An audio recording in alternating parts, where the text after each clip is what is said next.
The gathering storm, the mists of Gaul, the dense fog of the Gaulish forests rolled through the ancient trees like a living entity.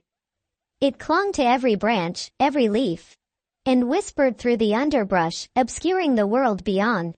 The early morning mist, heavy and moist, wrapped the forest in a shroud of gray, distorting shapes and muffling sounds.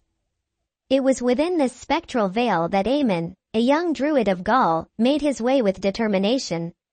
Aemon had always felt a deep connection to the forest. Raised among the trees and the ancient spirits that they were said to harbor, he had learned to move through the woods with an almost instinctive grace. Today, however, was different. Today, the forest seemed to be alive in ways it never had before, as if it was whispering secrets and beckoning him toward something important. He followed the path marked by ancient symbols carved into the trunks of the great oak trees, symbols known only to the Druidic order. The symbols, barely visible beneath layers of moss and thyme, guided him deeper into the forest. Aemon's heart pounded in his chest, a mix of excitement and apprehension. The ancient prophecy that had been handed down through generations of druids spoke of a hero who would rise to unite the fractured tribes of Gaul. For as long as he could remember, Aemon had been taught that this hero would be the one to restore harmony to their land, torn apart by endless conflicts. It was not just the prophecy that drove him but a recent vision that had disturbed his sleep. In it, he had seen an ancient relic glowing with a fierce, ethereal light. It was said that this relic could play a pivotal role in fulfilling the prophecy. The vision had been so vivid that he could almost feel the relic's power thrumming beneath his fingers. This was why he was now on a quest that he could not afford to fail. After hours of trekking through the dense undergrowth, Aemon arrived at the sacred grove. A place that was both familiar and awe-inspiring. The grove was a natural sanctuary, a clearing surrounded by towering trees whose leaves rustled softly as if in silent reverence. The ground was covered in a thick carpet of moss and wildflowers, and the air was filled with the scent of earth and damp leaves. The fog here was less oppressive, and shafts of sunlight pierced through the canopy, creating a dance of light and shadow on the forest floor. Aemon stepped into the clearing and felt the weight of the forest's ancient magic.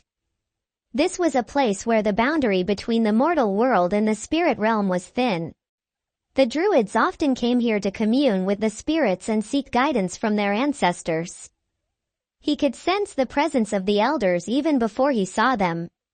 Their silent wisdom seemed to permeate the very air. The elders were already gathered, seated in a semicircle on the moss-covered ground. Their robes, adorned with intricate patterns that spoke of their rank and knowledge, were a vivid contrast to the natural surroundings. Chief Dorgel, the leader of the Druidic Council, sat at the center. His weathered face was marked by deep lines, and his eyes held the calm of someone who had seen many seasons pass. Eldress Mira, the eldest of the council, was beside him. Her long silver hair flowed down her back, and her eyes, though old, sparkled with a vitality that belied her years.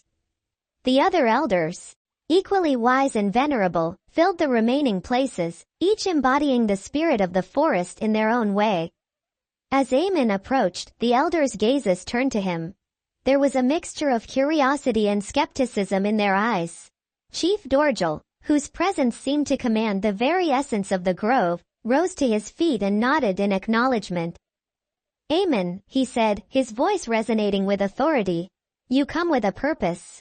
What is it that brings you to our sacred grove on this misty morning?" Aemon took a deep breath, trying to steady his nerves.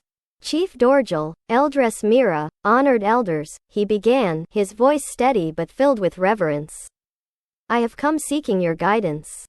During my recent meditations, I was shown a vision of a relic, a powerful artifact that is said to be central to the prophecy of the hero who will unite our tribes."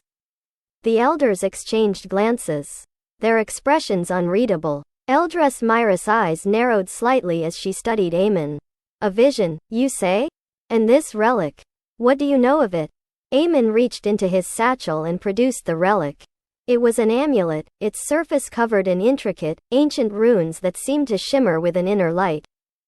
The relic was both beautiful and foreboding, a stark reminder of the power it was said to hold. He held it up for the elders to see, and a hush fell over the grove. The amulet's glow intensified, casting a soft light on the faces of the assembled druids. Eldress Mira reached out and touched the relic with a careful, trembling hand. Her eyes closed, and she began to mutter an incantation under her breath, her voice blending with the whispers of the forest. The amulet's light seemed to respond to her words, growing brighter and more vibrant. The symbols on its surface shifted and changed, revealing hidden patterns and ancient secrets. Aemon watched in awe as the grove itself seemed to come alive with a new energy. After several moments, Eldress Mira opened her eyes, her face a mask of solemnity. "This relic," she said, her voice carrying the weight of profound knowledge, "is indeed powerful. It is a key to the prophecy. But it is also a great responsibility.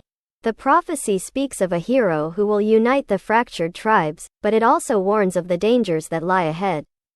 Chief Dorgil nodded, his expression thoughtful. "The Romans grow ever more ambitious, seeking to expand their empire. They see our land as a prize to be claimed. And the Teutons, though they are allies, are not without their own ambitions and internal strife." Aemon's heart sank at the mention of the Teutons. The relationship between the Gauls and Teutons was fraught with tension. While there had been periods of alliance, there were also deep-seated rivalries and conflicts. Uniting these peoples would not be an easy task.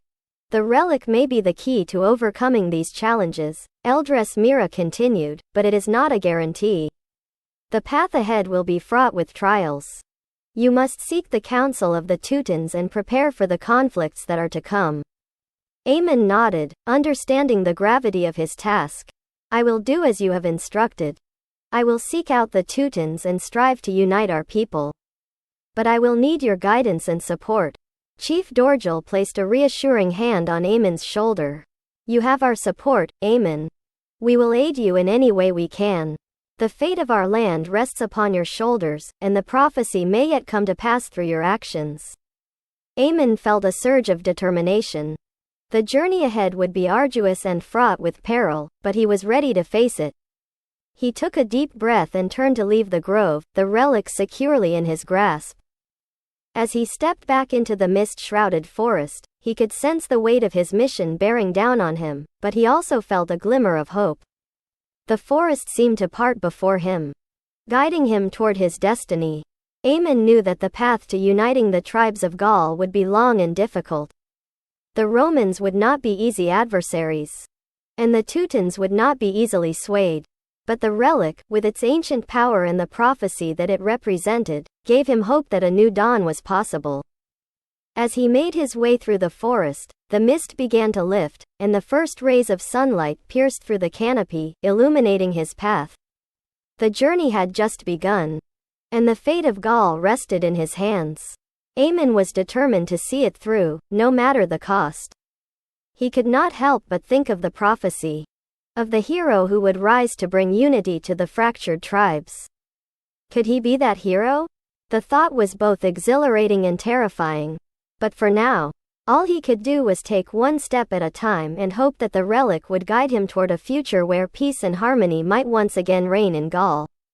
With renewed resolve, Aemon pressed on, ready to face whatever challenges lay ahead and determined to fulfill the prophecy that had set him on this path. The mists of Gaul had hidden many secrets, but he was prepared to uncover them. One by one, as he sought to unite his people and secure a future for their land.